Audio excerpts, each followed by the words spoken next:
मेरे प्रिय श्रोता, आइए आज के लिए परमेश्वर के वचन को पढ़ें। मरकुस सुसमाचार 11वां अध्याय उसका 24वां वचन। इसलिए मैं तुमसे कहता हूं कि जो कुछ तुम प्रार्थना करके मांगो तो विश्वास कर लो कि तुम्हें मिल गया।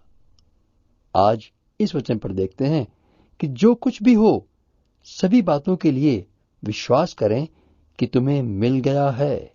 ये बात बड़े महत्व की है और आम तौर पर गलत समझी जाती है। जिस समय आप प्रार्थना करके मांग रहे हैं उसी समय विश्वास करें कि आपने जवाब पा लिया। बेशक आप वो बात देख नहीं सकते, महसूस नहीं करते हैं और काफी देर तक भी नजर नहीं आ रही, लेकिन अभी पहले बिना देखे आप विश्वास करें कि स्वर्ग में पिता परमेश्वर ने आपकी प्रार्थना सुन ली और आपकी मांगी हुई प्रार्थना का जवाब दे दिया है। क्योंकि प्रार्थना करके जवाब को स्वीकार कर लेना, विश्वास कर लेना कि मुझे मिल गया है, ये यीशु को स्वीकार कर लेने के बराबर है। ये विश्वास की बात महसूस करने से एकदम अलग है। जब हम परमेश्वर से पाप की क्षमा यीशु के नाम से मांगते हैं तो हम विश्वास करते हैं कि स्वर्ग में परमेश्वर मुझे क्षमा करने के लिए विराजमान है और मुझे उन्होंने क्षमा दे दी है। उसी तरह से जब मैं परमेश्वर से कोई भी खास बात मांगने के लिए कह रहा हूं जो कि परमेश्वर के वचन के अनुसार है और परमेश्वर की दया से वह भेंट चाहता हूं, तो मुझे विश्वास करना चाहिए कि परमेश्वर ने दे दी है। आइए जरा सोचें, कौन सा धन मिलना बड़ी बात है? अविनाशी धन यानी परमेश्वर से पाप की क्षमा का, या फिर सांसारिक आवश्यकता जो कुछ समय बाद खत्म हो जाएगी?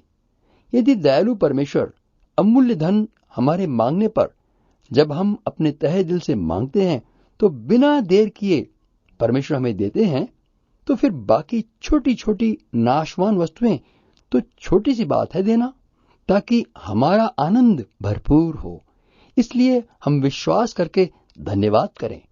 मैं आपकी सुविधा के लिए परमेश्वर के वचन से पढ़ता हूं, यूहन्ना की पहली पत्री उसका 5वां अध्याय और 15वां वचन।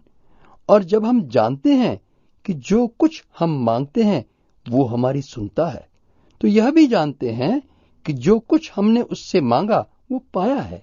आइए अब हम फिर से आज के वचन में देखते हैं, जिसमें आखिर में लिखा है, और तुम्हें मिल जाएगा। जो बात हमने विश्वास द्वारा मान ली थी कि मुझे स्वर्ग से मिल गई है, वो हमारे सामने भी आ जाएगी। लेकिन सवाल ये उठता है कि मांगकर विश्वास कर लेने के बाद फिर मिल जाने तक क्या हम प्रार्थना करते रहें? जी नहीं। जब आशीष हमें परमेश्वर ने भेज दी है तो फिर दोबारा प्रार्थना का मतलब रह नहीं गया, बल्कि धन्यवाद देने के द्वारा हम अपने भरोसे में बने रहने का सबूत देते हैं कि बेशक हमें अभी जवाब पाने का अनुभव नहीं हुआ है, तो भी हम परमेश्वर पर विश्वास करते हैं कि उन्होंने हमारी प्रार्थना सुन ली है। लेकिन कई बार हम देखेंगे कि प्रार्थना में लगे रहने की भी जरूरत पड़ती है, क्योंकि परमेश्वर बेहतर जानते हैं कि कब फल पकेगा और हमें देने का समय कब ठीक होगा। जैसे कि हम देखते हैं परमेश्वर के सेवक एलिया के जीवन में, उसे विश्वास था कि बारिश होकर रहेगी, लेकिन फिर भी उसने 7 बार प्रार्थना की। बेशक परमेश्वर ने उससे वादा किया था। ये 7 बार की प्रार्थना कोई दिखावा नहीं था, ये उसके दिल में से होने वाली वास्तविकता थी, जो कि स्वर्ग में उसका पूरा असरदार काम जारी था। ये आत्मिक दृढ़ता से किया जाने वाला काम है, क्योंकि विश्वास और धीरज से हम वायदों की मिरास पाते हैं। इसलिए भरोसा कहता है, मुझे मिल गया है। स्वर्ग से मिले प्रार्थना के जवाब को धरती पर जाहिर होने तक धीरज का बड़ा हाथ है।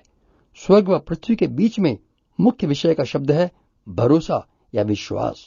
धन्यवाद, स्तुति और प्रार्थना को जोड़ने वाला शब्द विश्वास है। ध्यान में रहे कि ये शब्द प्रभु यीशु ने स्वयं कहे हैं कि पिता तुम्हें तुम्हारी मांगी प्रार्थना का उत्तर देने वाला है। तो हमें शर्मिंदा होना चाहिए कि हम अविश्वास को जगह देकर बहुत थोड़ी ही आशीष पाते हैं। हम डरे रहते हैं कि हम कमजोर विश्वास के कारण प्रार्थना का उत्तर नहीं पा सकते, और नतीजा ये निकलता है कि नजदीक आई हुई आशीष को खो बैठते हैं। अगर हम एक ही बात को याद रख लें, पल्ले में बांध लें कि ये वायदा हमें प्रभु यीशु ने स्वयं दिया था, तो फिर इसका पूरा होना भी जरूरी है, और दृढ़ आशा से बढ़ जाएं कि प्रभु यीशु ने स्वयं हमें सिखाने के लिए इस पृथ्वी पर विश्वास और प्रार्थना का नियम अपनाकर दिखाया था। उन्होंने अपने जीवन से नमूना दिया था। याद है आपको वो घटना जब अंजीर के पेड़ को सूखते देखकर प्रभु यीशु के चेले चक्कर में पड़ गए, तो प्रभु यीशु ने कहा कि जैसा मैंने किया है तुम भी अपने जीवन में कर सकते हो। सिर्फ ये अंजीर के पेड़ जैसी चीज ही नहीं, बल्कि पहाड़ भी तुम्हारे कहे हुक्म का पालन करेंगे। यीशु हमारा जीवन है। जो कुछ वह पृथ्वी पर रहते हुए थे, आज वह हर उद्धार पाए हुए विश्वासी के जीवन में है। जो कुछ भी प्रभु यीशु सिखाते हैं वो वास्तव में देते हैं। वही हमारे विश्वास को बनाने और सिद्ध करने वाले हैं। हमें विश्वास का आत्मा दान रूप में देते हैं। इसलिए कभी भी ये न समझें कि मेरा विश्वास तो क्या करेगा, किसी दूसरे से प्रार्थना करवा लें। हर एक व्यक्ति जो परमेश्वर की संतान है, ये वादा उसके लिए है कि यदि वह छोटे बालक की तरह अपने आप को परमेश्वर की इच्छा पर समर्पण कर दे, ताकि परमेश्वर के वचन और समर्थ का अनुभव ले, तो वह परमेश्वर की महिमा का बर्तन बन जाएगा। इसलिए प्रिय भाइयों और बहनों, हिम्मती बनो, क्योंकि परमेश्वर का पुत्र यीशु हमारा बड़ा भाई अपने वायदे का पक्का है। प्रार्थना में हमारा सहायक पवित्र आत्मा अपना कार्य करना चाहता है। घुटनों पर आ जाएं और प्रार्थना के योद्धा बने। आइए प्रार्थना करें। दयालु पिता, आपका धन्यवाद है आपके अनमोल वचन के लिए।